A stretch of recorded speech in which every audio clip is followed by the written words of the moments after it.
Okay, so I've been in Florida over the past few days, which means that I have not been able to watch any of, which means I've only been able to watch about the first half of the Titans game on Friday. So my apologies. This episode is not going to be as long as the usual, but yeah, you know, we did play really good though, and I'm really proud of how good those Titans played, man.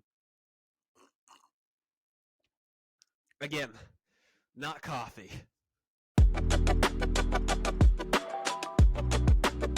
What's good, y'all? Welcome back to the Titans Rundown. I am your host, Micah McCamey, and today we talk about preseason week 3 and how that went. And at the end, I'm probably going to tell you what's going to end up happening in the next episode because obviously, next episode is going to be really hard to record because it's literally the most silent period out of the entire offseason for the Titans, except for maybe that small period of time between, except for maybe that month in between training camp and OTAs. But apart from that, yeah, no, it's going to be dead silent next week. So I will tell y'all what I end up doing with that at the end of the episode. But anyway, uh, before we start, I never really realized how much of a grind this whole YouTube and podcasting thing would be. So I would really appreciate it if y'all subscribed and hit that like button down below in on YouTube, and for the other side of it for podcasting on Apple, if you could rate me a 5-star, that would be I would be beyond grateful. And I'm pretty sure, is it downloads that is the statistic for other podcasting services? I'm not too sure, but anyway, yeah, I'd really appreciate that, and leave a comment and let me know how you liked the video. If it was good, if it was bad. If it was good, thank you. If it was bad, tell me what I did. Tell me what I didn't do well. Don't attack my character though and be like, "This is why everyone hates you and you'll never have a family." Like, whoa, wait, it's a YouTube video, for goodness sakes. But anyway, yeah. So let's get right on in today's episode. Starting out with obviously the most infamous section that I have, where I just for 3 minutes I just don't talk about the Titans. I talk about something else, whether it's around the NFL or it's in my personal life, which it will be today, or if it's college football. I may end up talking a little bit about that too if I have time. So, anyway, let's go right on into this. Okay, so uh, I actually, so like I mentioned in the intro, I went down to Florida on Thursday and Friday. First off, great experience. I was able to skip school because of it, and so I am the film guy for football, and yeah, I know I'm a dork, but anyway, yeah. So it was very great because Thursday they practiced, but I didn't have to record because it was a walkthrough, and it was amazing. And Friday, they had a blue field. The team that we played against, it was the most amazing looking field that I've ever seen in my life. It was one of the most amazing looking fields that I've ever seen, man. The team, on the other hand, though, yeah, they were not good. But yeah, you know, we had a dude that was built like our biggest guy, but didn't play as good as our biggest guy. Our biggest guy is a UT commit, 3-star, that also had offers from other ACC teams like Duke. Oh yeah, shout out to Jesse Perry, by the way. Uh, if you want to know more about him, I'll bet you there's some Vols channel out there that talks more in depth about his film. But anyway, yeah. So I I really enjoyed the trip, honestly. And if anyone that was involved with that is out there, thank you for the experience. But anyway, so like, uh, yeah, we flew back yesterday. So sorry if I am a little bit offbeat today because I am so tired because that flight was brutal. Let me tell you that. I sat all the way in the back. It was miserable. But anyway, so How much time do I? Okay, I think that I may have one more minute. I think I may have a few seconds to talk about this. But all that I'm going to say, Vols football is back this week, baby. I finally have some football to watch that's not Vandy almost get beat by Hawaii. I get to watch, some some good football. Joe Milton's about to sling that rock, man. I'm telling you, he's going to be real good. I'm not too sure if he's going to get the draft height that Hendon could have got if he stayed healthy, but we'll just have to see how this season goes. All right, so time to get into today's episode. And if you did sit through all that, I appreciate you, and you are an amazing fan. And if you didn't, I'm not mad at you because I know not everyone wants to listen to my personal life. But we are now getting into the talk of the Titans, which was actually an idea that I had for calling this show. But anyway, so preseason week 3 was absolutely amazing. We blew out Bill Belichick and his Patriots. The run game was a little iffy, though. I'll say that. Well, okay, Julius Chestnut was as good as usual, but like, what was going on with Tajay, man? Like, I was kind of upset, honestly. I'm not too sure what that offensive line was trying to do for him, but Anyway, so yeah, we blew them out 23-7. Oh yeah, let's talk about the kicker situation. Let's to start out with. Oh gosh, we should have taken this situation a lot more serious. I thought that not Matt Wolf, the golfer Matt Wolf is our kicker. No, I thought that Trey Wolf was going to win this job pretty handedly because we needed a strong leg, but he just did not have the accuracy to, completely compete. I'm still grateful for the experience that Kemba Wolf, his wife, and that Texas Tech fan base gave me whenever she retweeted that tweet. I'm still beyond grateful for that opportunity, but it's just Matt. I keep on wanting to call him Matt Wolf. Trey Wolf was just not the guy. And you already know how I feel about Caleb Shudak. Weak leg, does not have as amazing of accuracy, which is what you want out of a kicker that doesn't have an amazing leg. But like, yeah. And then we signed Michael Bagley. He did okay. He didn't wow me. He missed a field goal from like 41 or something like that. Like it should have gone in. But like it wasn't that great, honestly. Like I really wish that we would have taken that more seriously. Like we could have signed Money Maher earlier on this offseason.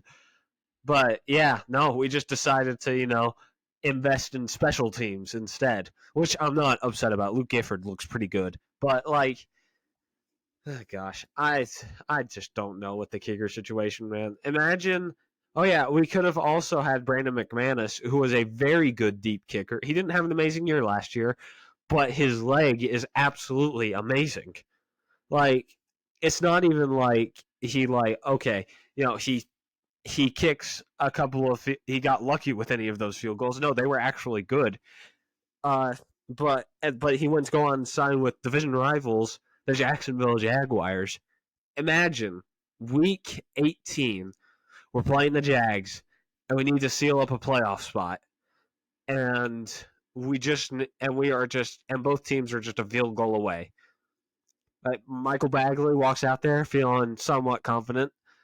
He kicks the ball from like 40 yards out, and it's no good. Now imagine T-Law takes advantage of that. He marches down the field, gets them to about we'll say the 35-yard line, and they kick a field goal from like 40 or 50 out, and it's good.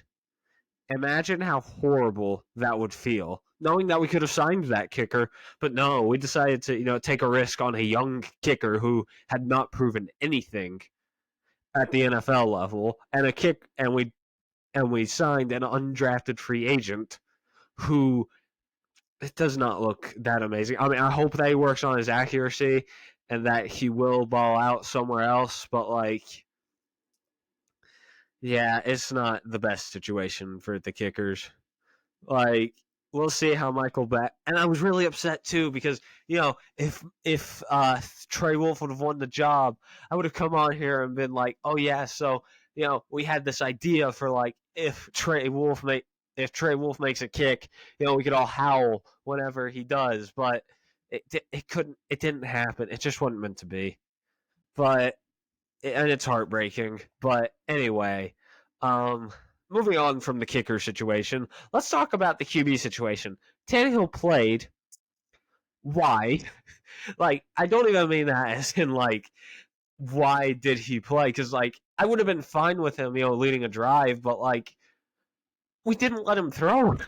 He was there as a decoy. Honestly, like we ran it with Tajay every single time that Tannehill was on the field, which was only 3. Don't get me wrong, but like, dude, like we gotta get his arm warm before we go into the season. Like, did we not see what happened whenever we didn't play Tannehill? We lost to the Giants in Week 1 last year, and we got boat raced by the Cardinals the year before that. Man, it's just I don't understand. Like, why we didn't do that is way beyond me. But why we didn't let him pass, that's way beyond me. I mean, it's probably. Sorry, I'm trying to hold back a burp. It's probably mostly just because of the fact that we don't want to get him injured, and D Hop or Derrick Henry were not playing in this game. But like, come on, man, give him one pass at least. It's that made me mad, honestly. But anyway, um, yeah, and then we got to watch Malik Willis play. He threw 2 picks, but apart from that, he looked solid. And also, whenever I say 2 picks, I don't mean they tipped off of his receiver's hands. No, they were not good picks. Like one of them was a bad read, and the other was behind the receiver, and it wasn't a great pass. So like, as much as I hate to admit when I'm wrong, this is a situation where I have to admit it. I was wrong. Malik is going to win this QB2 job. And now here's the thing: if Will Levis stays healthy, I don't know what happens if that happens. But judging by what I've seen, Malik is probably going to end up being the backup. That's just the truth. I mean, like, I don't know what the whole injury situation was with Will Levis. I thought that was weird. Oh, sorry, I kicked the camera. My bad. But yeah, so I understand what the whole problem was about Will Levis's left leg because he suited up, but he never played. I don't understand that. He looked completely fine and competent. Now, I'm not trying to put words in his mouth as much as it sounds like it, but like, I feel like that he could have played either of those 2 games.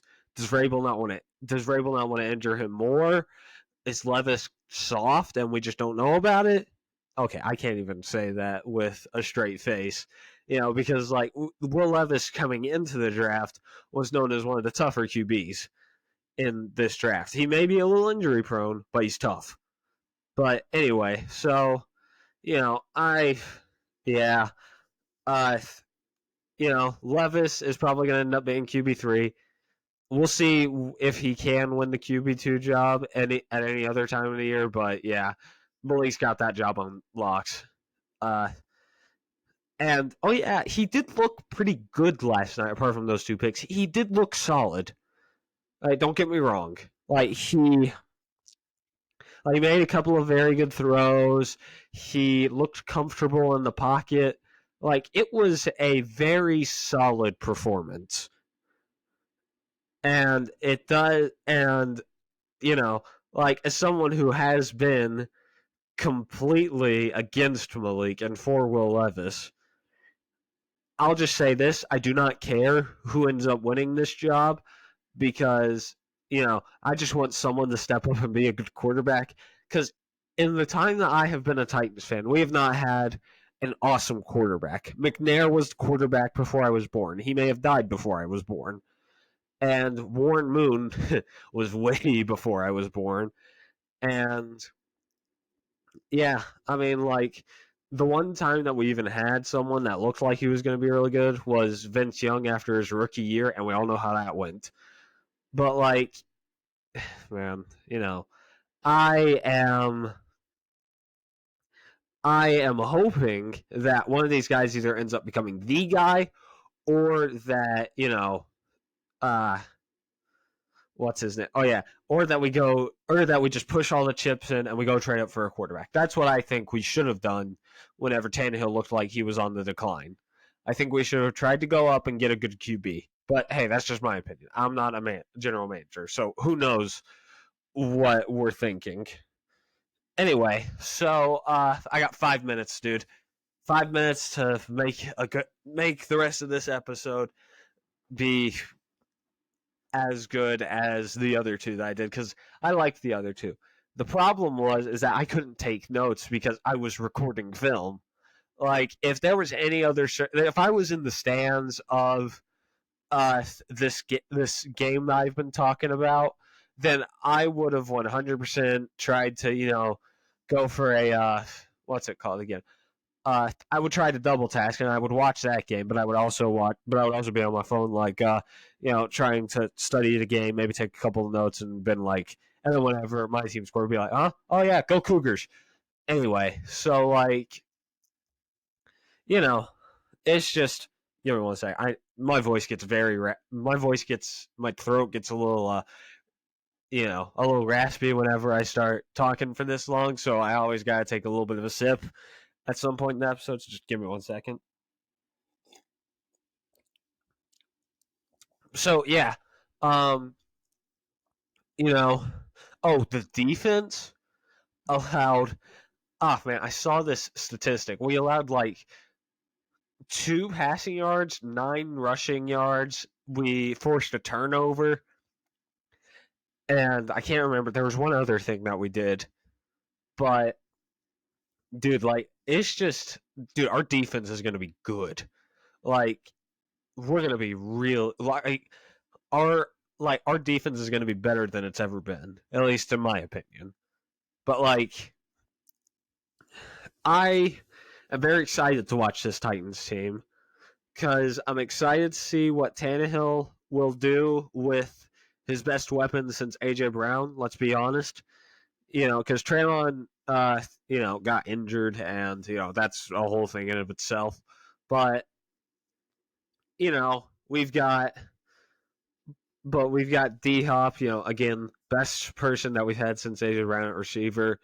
And we also got Derrick Henry, who I'm hoping still has some juice left in the tank. Chig, who dropped like who dropped 2 passes in that Vikings game that were pretty easy catches, but like, ugh, man. Anyway, my dad tried to convince me that one of those was a bad throw by Malik. It wasn't. I'm sorry. I'm not.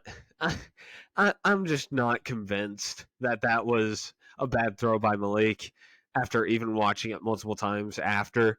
But yeah, so yeah, my dad's a big Will Levis guy. He thinks that he's the next Josh Allen or Aaron Rodgers. Me personally, I think that he's just going to be Tannehill with a stronger arm, which is still good. Like that's been Tannehill's biggest weakness for most of his career, that and his decision making. But yeah, I'm excited to see how the season plays out. So, okay, so I got 2 minutes, so I'm gonna tell y'all what I'm gonna be doing in next week's episode. So next week, I am not going to. I am going to rehash something that I did a while back. It was my 3rd episode, I believe. I recorded what I think the Titans' record was going to be. That video has not aged well because my presence has gotten a lot better on camera I since I had that episode go out, and also we hadn't signed D Hop at that point, so we're just gonna have to see how.